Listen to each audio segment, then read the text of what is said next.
Well, Secretary Clinton, you're not in the White House yet. And let us be clear that every proposal that I have introduced has been paid for. For example, all right, who in America denies that we have an infrastructure that's crumbling? Roads, bridges, water systems, wastewater plants? Who denies that? Who denies that real unemployment today, including those who have given up looking for work and are working part-time, is close to 10%? Who denies that African-American youth unemployment, real, is over 50%? We need to create jobs. So yes, I will do away with the outrageous loopholes that allow profitable multinational corporations to stash billions of dollars in the Cayman Islands and Bermuda, and in a given year pay zero in federal income tax. Yeah, I'm going to do away with that. We'll use those proceeds, $100 billion a year, to invest in rebuilding our infrastructure. Yes, I believe that as a result of the illegal behavior on Wall Street, that a Wall Street that drove this country into the worst economic downturn since the Great Depression. Yeah, I do believe that now, after the American people bailed Wall Street out, yes, they should pay a Wall Street speculation tax so that we can make public colleges and universities tuition free. We bailed them out. Now it is their time to help the middle class.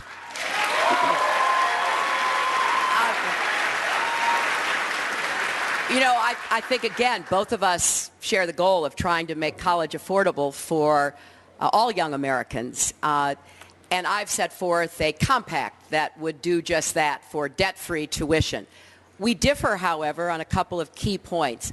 One of them being that if you don't have some agreement within the system from states and from families and from students, it's hard to get to where we need to go. And Senator Sanders' plan really rests on making sure that governors like Scott Walker contribute $23 billion on the first day to make college free. I'm a little skeptical about your governor actually caring enough about higher education to make any kind of commitment like that. The next, we're going to, I think... A brief response. Very brief, thank you. Here's where we are with public education. 150 years ago, incredibly brave Americans said, you know what? Working class kids, low-income kids, should not have to work in factories or on the farms. Like rich kids, they deserve to get a free education. And that free education of extraordinary accomplishment was from first grade to 12th grade. The world has changed. This is 2016. In many ways, a college degree today is equivalent to what a high school degree was 50, 60 years ago. So yeah, I do believe that when we talk about public education in America today, in a rapidly changing world, we should have free tuition at public colleges and universities. That should be a right of all Americans, regardless of the income of their families.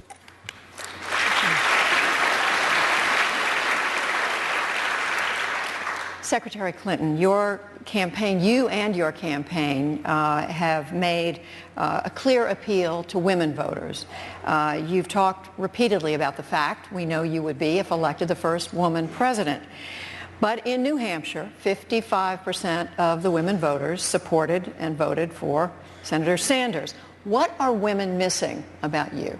Well, first, Judy, I have spent my entire adult life working toward making sure that women are empowered to make their own choices, even if that choice is not to vote for me. I believe that it's most important that we unleash the full potential of women and girls in our society.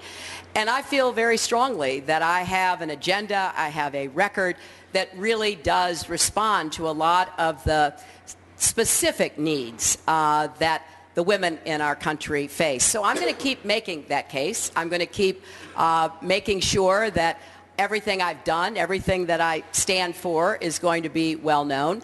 But I have no argument with anyone making up her mind about who to support. I just hope that by the end of this campaign, there'll be a lot more supporting me. That's what I'm working toward.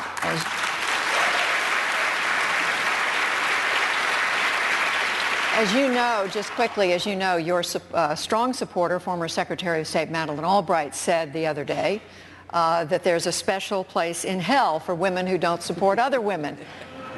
Do you agree with what she said? Well, look, I think that she's been saying that for as long as I've known her, which is about 25 years. But it doesn't change my view that we need to empower everyone, women and men, to make the best decisions in their minds that they can make. That's what I've always stood for.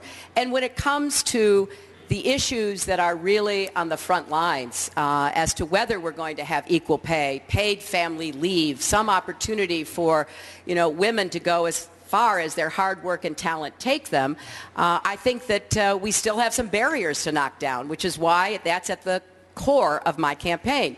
I would notice, just for a historic aside, somebody told me earlier today we've had like 200 presidential primary debates, and this is the first time there have been a majority of women on the stage. So, we'll take our progress wherever we can find it.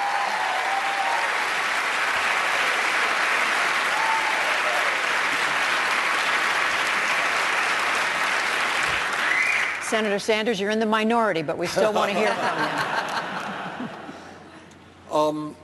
Look, we are fighting for every vote that we can get from women, from men, straight, gay, African Americans, Latinos, Asian Americans.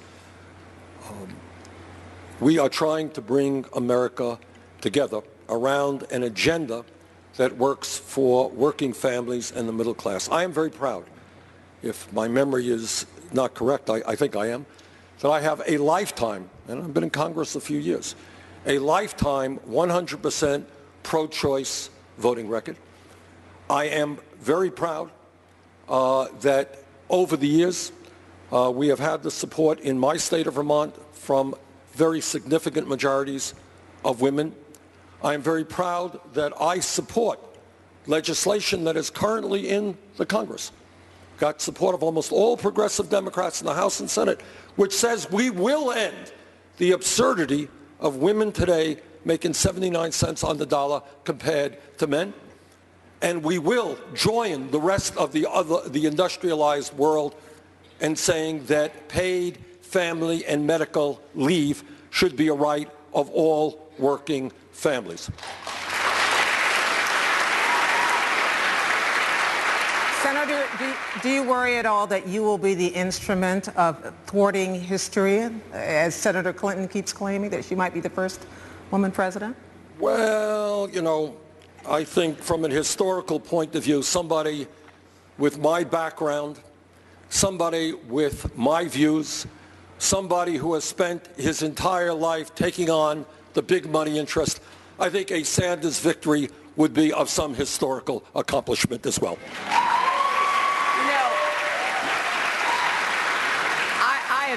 I have said many times, I am not asking people to support me because I'm a woman. I'm asking people to support me because I think I'm the most qualified, experienced, and ready person to be the president and the commander-in-chief. And I appreciate greatly Senator Sanders' voting record, and I was very proud to get the endorsement of the Planned Parenthood Action Fund because I've been a leader on these issues. I have gone time and time again to take on the vested interests who would keep women's health care decisions the province of the government instead of women ourselves. I'm very proud that NARAL endorsed me because when it comes to it, we need a leader on women's issues, somebody who, yes, votes right, but much more than that, leads the efforts to protect the hard-fought gains that women have made that, make no mistake about it, are under tremendous attack, not just by the Republican presidential candidates, but by a whole national effort to try to set back women's rights. So I'm asking women, I'm asking men to support me because I'm ready to go into the White House on January 20th, 2017 and get to work on both domestic and foreign policy challenges. Final comment. Let me concur with the Secretary. No question, women's rights are under fierce attack all over this country. And I'll tell you something that really galls me. I will not shock anybody to suggest that in politics there is occasionally a little bit of hypocrisy, just a little bit. All over this country, we have Republican candidates for president saying, we hate the government. Government is the enemy. We're going to cut Social Security to help you. We're going to cut Medicare and Medicaid, federal aid to education to help you because the government is so terrible. But by the way, when it comes to a woman having to make a very personal choice, in that case, my Republican colleagues love the government and want the government to make that choice for every woman in America. If that's not hypocrisy, I don't know what hypocrisy is. Thank you both. We turn now to the first. We turn